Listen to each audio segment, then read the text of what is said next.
Bienvenidos y bienvenidas a un nuevo episodio de Innovadores, el podcast oficial de EntreprenUp, el mejor lugar para descubrir historias inspiradoras, consejos y estrategias para ayudarte a alcanzar tus metas y hacer realidad tus sueños. Si nos estás escuchando en YouTube, apóyanos con un like, dándole clic a la campanita y suscribiéndote al canal. Y en Spotify, Amazon Music y Apple Podcast, dándonos seguir y calificándonos. Hoy tenemos de invitada a Blagica Eftimova, Project Associate de Global and Regional Management de Swiss Entrepreneurship Program. Figura clave en esta iniciativa suiza, impulsando ecosistemas de startups pasados por alto y llevándolos hacia el éxito. Hablaremos con Blagica sobre el poder de las joyas ocultas en los ecosistemas emprendedores, cómo la innovación frugal vence el efecto código postal y la universalidad del pensamiento emprendedor. No importa qué te dediques, sigue innovando. ¡Hey! Aquí Sebastián Aguiluz, cofundador y CEO de EntreprenUp, y quería venir a contarles qué hacemos en la empresa cuando no estamos haciendo este podcast que nos encanta. Somos una empresa con cientos de speakers de todo el mundo que nos ayudan a crear espacios que democratizan el pensamiento emprendedor. Cada mes en la Ciudad de México tenemos eventos abiertos al público para que aprendas de los grandes innovadores y los diferentes lados de ser emprendedor. Y si quieres llevar a EntreprenUp a tu empresa u organización, producimos eventos, podcasts y talleres privados. Toda la información puedes encontrarla en entreprenup.mx o puedes mandarme un WhatsApp al más 52 55 32 22 91 84 o un correo a sebastian@entreprenup.mx. Escríbenos y seguro podemos hacer grandes cosas.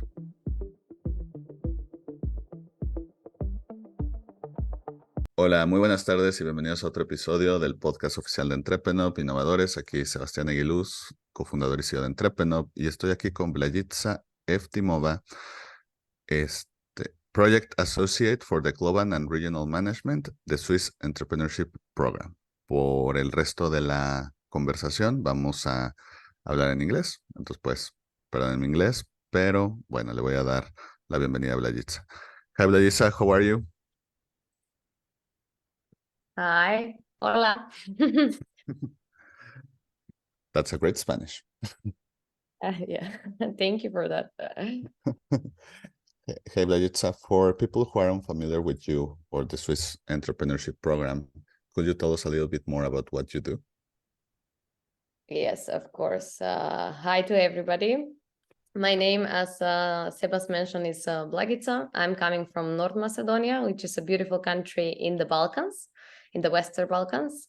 And I work for the Swiss Entrepreneurship Program. What is the Swiss Entrepreneurship Program? It's a donor program supported from SECO, from Switzerland. And it's a program that supports startups and startup ecosystem and partner organizations in 7 countries. So as a program, we support the startup ecosystems from Macedonia, Albania, Kosovo, Serbia, Bosnia, Peru, and Vietnam. And I work in this. I used to work for more than a year and a half as an ecosystem facilitator for Macedonia, which basically I was the one was creating programs, was managing workshops when the experts or mentors would come to Macedonia to support startups or partner organizations in their accelerations, in their programs. Or capacity building for our partner organizations. And I was basically supporting or facilitating the whole process. And right now, currently, I'm working as you mentioned, the project associate and for global and regional management. And my work is basically in the data organizations and data analysis, creating reports, following the data, and helping with the global MRM team. Blagica, tell us your secret origin. How did you arrive at this world of not just entrepreneurship and startups, but supporting them and supporting the ecosystems in different countries? Well, this story is quite interesting because it was COVID. I was the one that was packed. Basically, I was living in suitcase in the COVID because I was like, no, the borders will open this month. And then I will go and travel, have projects, because I'm also engaged with the other non-governmental organizations for youth engagement. So I had plans for that. I had some other plans doing internship in other countries, but then COVID happened, and then I was in my country, and I was going to job interviews because we need to live, right? And then from one job, they hired me in the same day as system administrator. But then my friend in the same day came to me and she said, you know, I have they approved me if you want to be an intern in our acceleration program.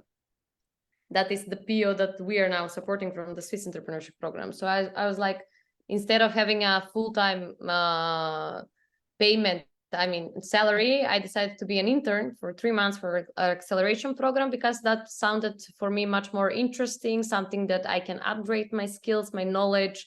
It was every day was something different, and I never imagined actually to work in the this startup ecosystem world. And then I went to the program itself, to acceleration. I was the one that was organizing the startups, their meetings with mentors, their workshops, helping them with their KPIs together with our program coordinator.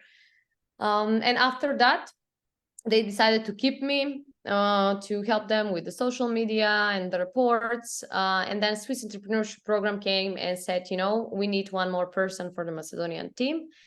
Do you have somebody on mind? So they, from the accelerator program, they recommended me. And that's how I end up in being in the entrepreneurship world. That's cool. Yeah. Blagica, sorry, let me just take a brief pause. It's Blagica or Blagica? Blagica. Blagica. Yeah. Okay, sorry. I hate when people mispronounce my last name, because it's even in the same language. So I just want to make sure. Blagica. Yes. Perfect. Yeah, sorry.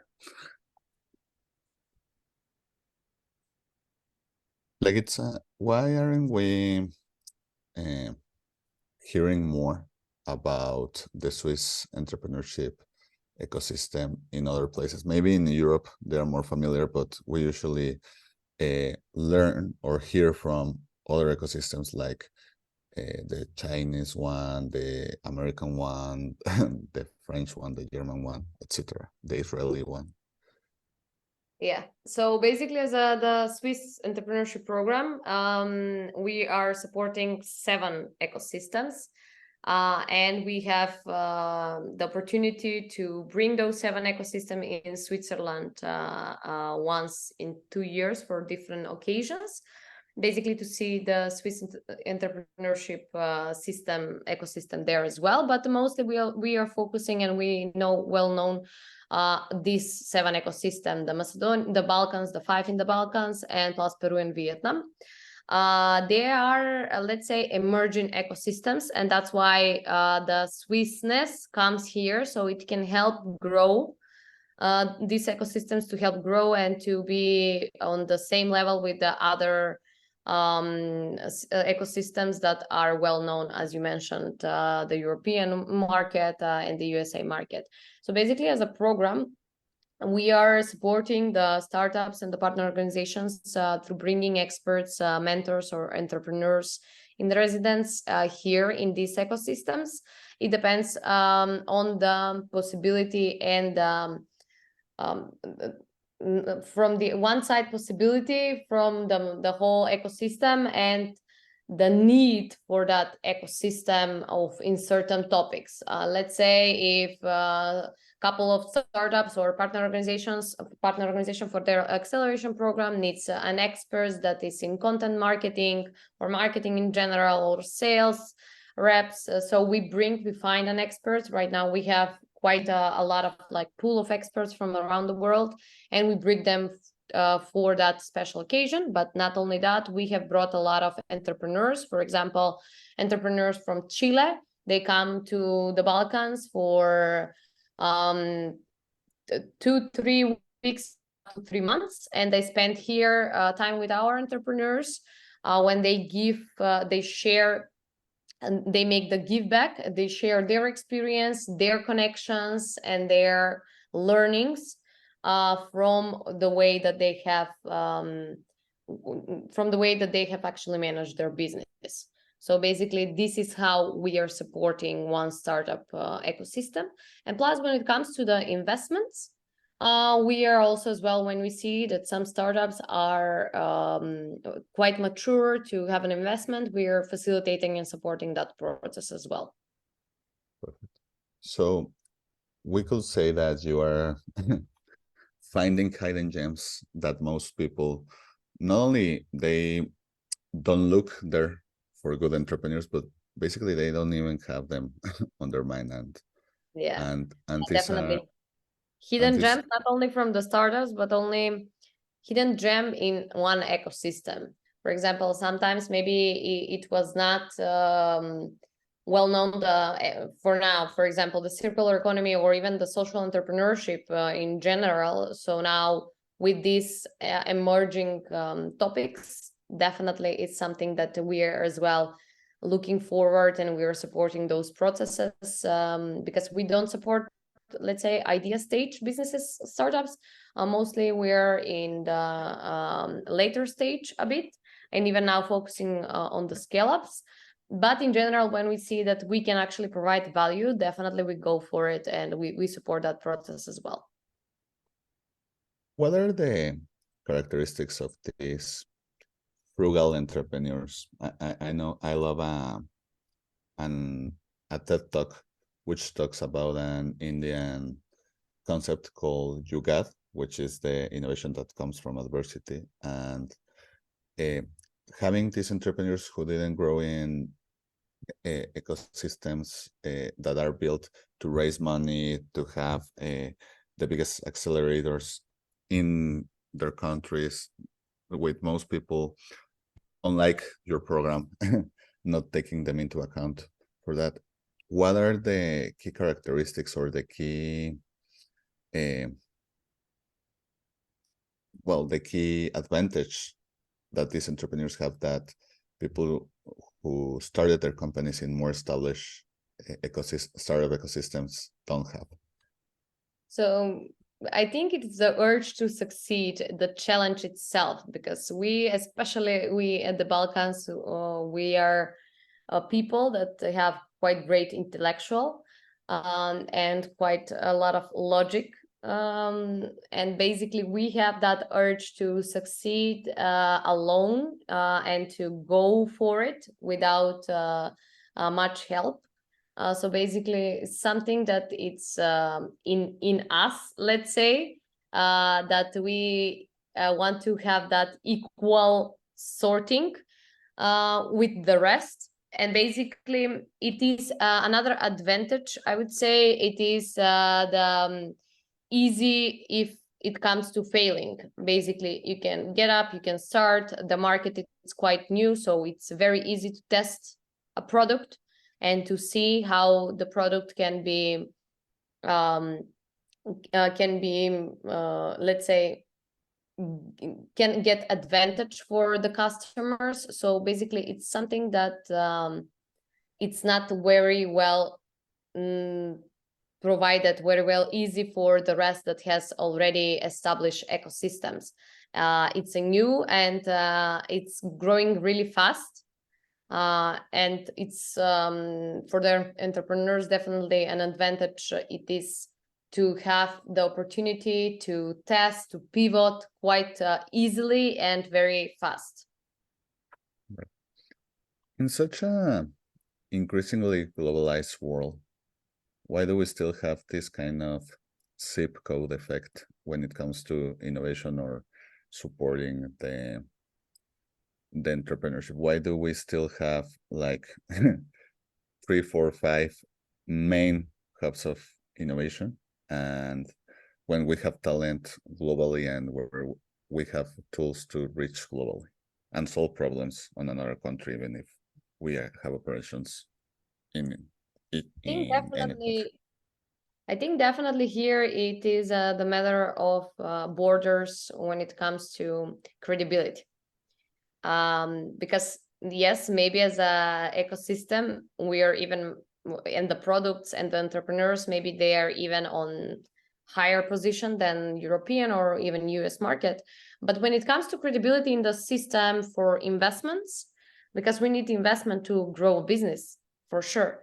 When it comes to that and the whole credibility and access to finance, it has its own bad side. So that is something that I would say it's that's why we have division in this innovation space, and not because of the minds, but because of credibility in the systems itself. How can we build, as you say, the reputation and the reconnaissance of emerging ecosystems? Is it just a matter of time where we have enough success cases, or how can we as people who are ecosystem builders provide that same reputation to them? Because the talent is there and the global vision is there. Well, I think my opinion would be to look on the other ecosystems that have thrived in the past and they have grown really fast, like for example the Israel ecosystem, and to have the best practices to bring them here as well. It's something that these require time as well, but I would say, as you mentioned, success stories are much more point of view when it comes to rapidly grow an ecosystem. And not only the success stories, but how fast from failing we get up and we do another try. But also here comes the support from the government and the funds and the opportunities, as I mentioned, because I think that for one ecosystem to grow fast, as I mentioned, it needs to have finances, it needs to have investments, investors to see it, and not to see it as like huge risk to invest in these spaces, but to see it as a potential for growth themselves as well. So that is my opinion, at least, because we have the minds, we have the innovation, but we have definitely need to work a bit more on the investment part and bringing VCs more, investors, angel business angels in these parts as well. I'm talking about the success cases in entrepreneurship ecosystems. For a long time, the biggest success was considered Silicon Valley, and then, well, it got bankrupt. And then before that, we had started to question the model of valuations and raising money. So for these emerging ecosystems, more than don't just do that the Silicon Valley model, what will you tell them that they could take into account so that they don't fall on the same issues? Well, when it comes first, not always, I would say not always the investor is right.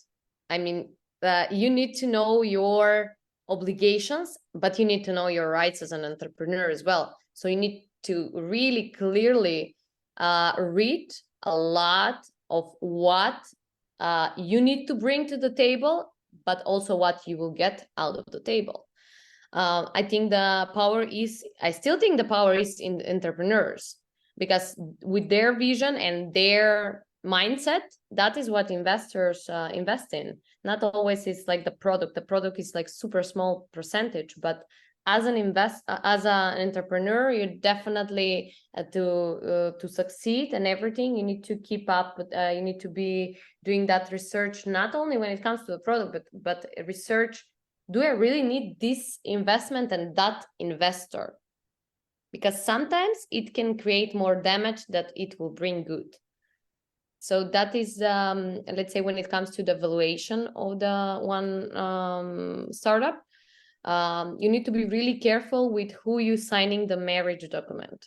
And as entrepreneurship ecosystems, what are the good practices that you would recommend them to not get into the mistakes of the past, and as we say, improve the chances for not only small cases of success stories, but to have a bigger success rate itself for entrepreneurs?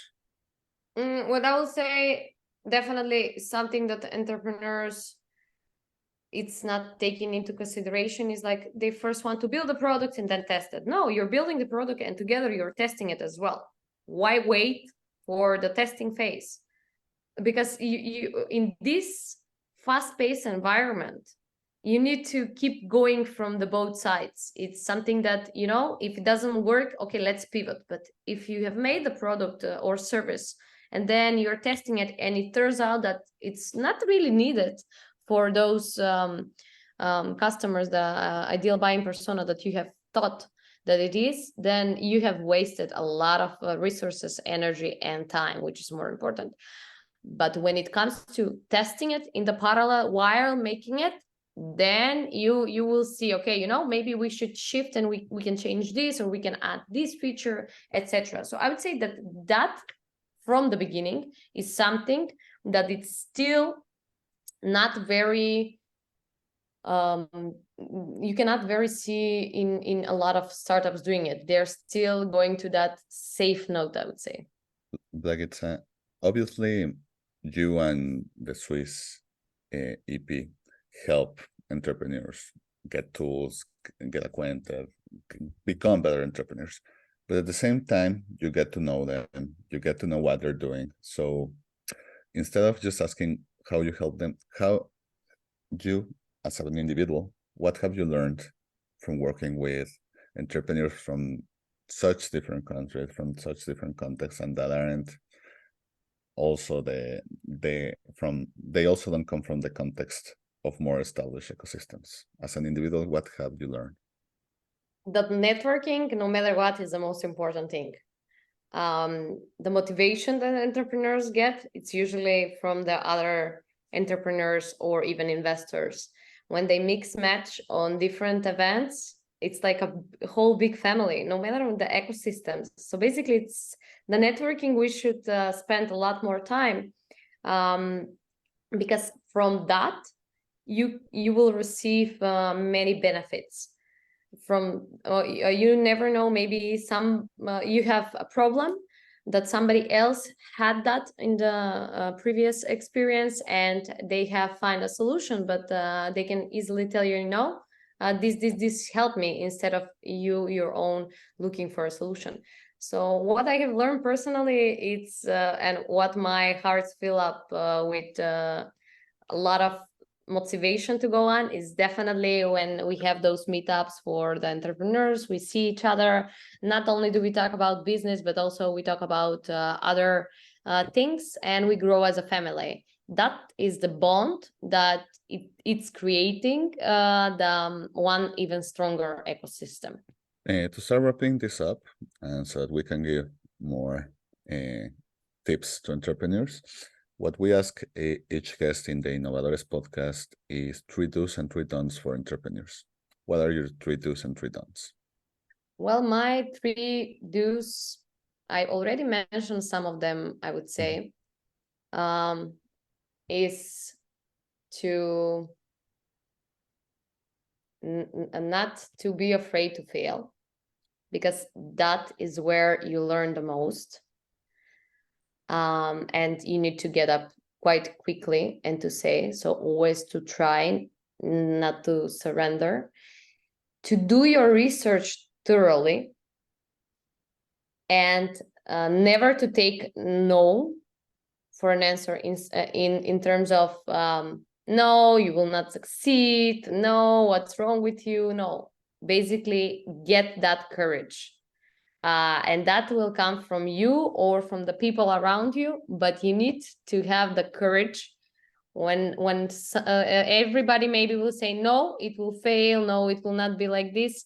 Don't take no for an answer. You know, if you have the will and you have that vision in you, you will make it happen. This way or the other way, you just need to find the perfect time for it.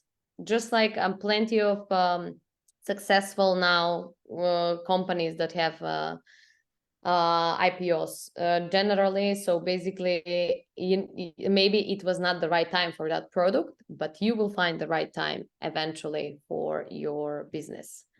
The 3 don'ts is I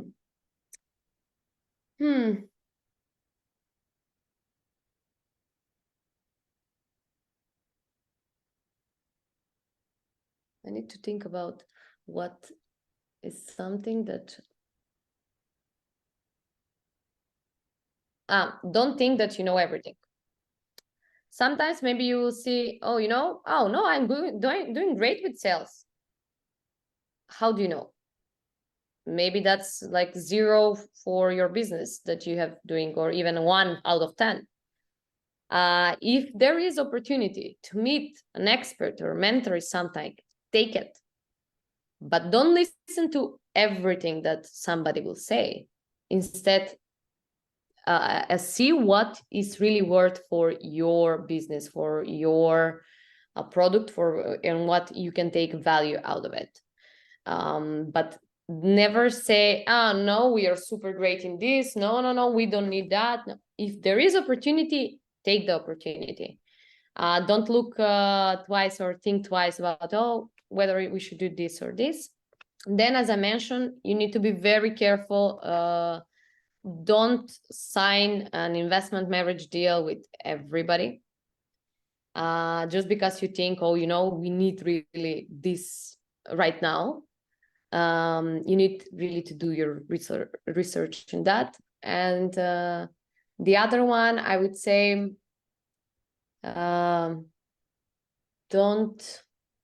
but make sure that you know your product. And what I'm really furious about, when people, they have great businesses, great startups, but they don't have knowledge of how to share that with the others. Practice the pitches. Practicing pitches is something that everybody, when they have been to maybe, 200 pitches for their startup, and they're like, no, I'm pro in pitching. Your company is constantly changing, right? So basically the pitch itself needs to be constantly changing. It's not the same all the time. But if your business, you cannot, especially when it comes to maybe medtech or even finance tech, now with crypto, if you cannot, and ChatGPT and the AI, if you cannot explain that in simpler terms to anybody, so anybody will understand, you're not great in it. So you need to work a lot of how you represent your startup, how you are branding yourself, because it is very, very important to brand yourself as well. As I mentioned, maybe you have like super great startup that will never see the light of the day just because you didn't spend time to work on that, how to present in simpler ways your business, because not all investors will know and have knowledge of all the industries that one business can be. Don't do everything yourself. Basically, it's something that a lot of entrepreneurs, they are super furious and they want to do everything for themselves, and they don't trust to others. Find really good founders that you can trust your founders with it, and be more flexible into communicating with the founders if there is an issue or how you can solve that issue, but don't do everything yourself. And if you are an entrepreneur, you need to know that being entrepreneurship is full-time, 24/7. Being an entrepreneur, full-time, 24/7 job. So if you really, really want to succeed, you shouldn't have another, let's say, job and this to count it. I'm founder, but I'm only like part-time doing. No, you need to be fully invested yourself in it for at least in the first stages, definitely. But don't do everything yourself. You will burn out really easily. Perfect. Yeah. Blagica, if people want to know more about Swiss EP, maybe apply to some of your programs, how can they find it on social media? Well, basically, if there are any experts in different fields, they can go to our website, swissep. Swiss Entrepreneurship. They can write Swiss Entrepreneurship Program on Google, and we have our website, swissep.org. We have our LinkedIn as well, and they can find us, they can find me. We can see how we can incorporate them in our programs. Let's say we are now at the end of the second phase. So we will see how we will continue with the program, but definitely we want to put our focus on the scale-ups and if there are really interesting entrepreneurs that are interested in these ecosystems in the Balkans or Peru and Vietnam, and they're either serial entrepreneurs or they have special field that they are supporting, especially when it comes to investment readiness. We are always willing to see how and which ways we can collaborate with, and then after they apply or they write us or they show interest, they are being connected with our global team and the regional managers and see how we can bring the experience from these experts or mentors and connect them with the needs from one ecosystem. So it's quite easy.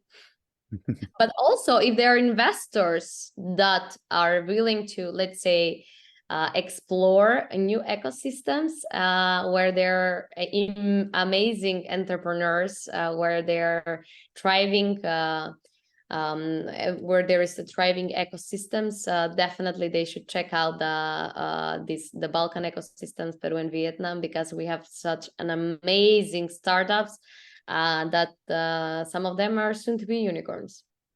Perfect. Also, if any investor is listening to this, I'm right here in Mexico, so yeah. But yeah, Blagica, I want to thank you a lot for your time. I hope you had a great time, such as I did and we did. And just as we say on the program, keep innovating. Yes, definitely. Keep up with the good work and, just go for it. Perfect. And let me just... Si te gustó el episodio de hoy, recuerda que puedes encontrar todos nuestros episodios en YouTube, Spotify, Amazon Music y Apple Podcast. No te olvides suscribirte a los canales, calificarlos y comentar lo que te parecieron. Y por favor ayúdanos compartiendo el episodio para que más personas se enteren de este podcast. No importa a qué te dediques, sigue innovando.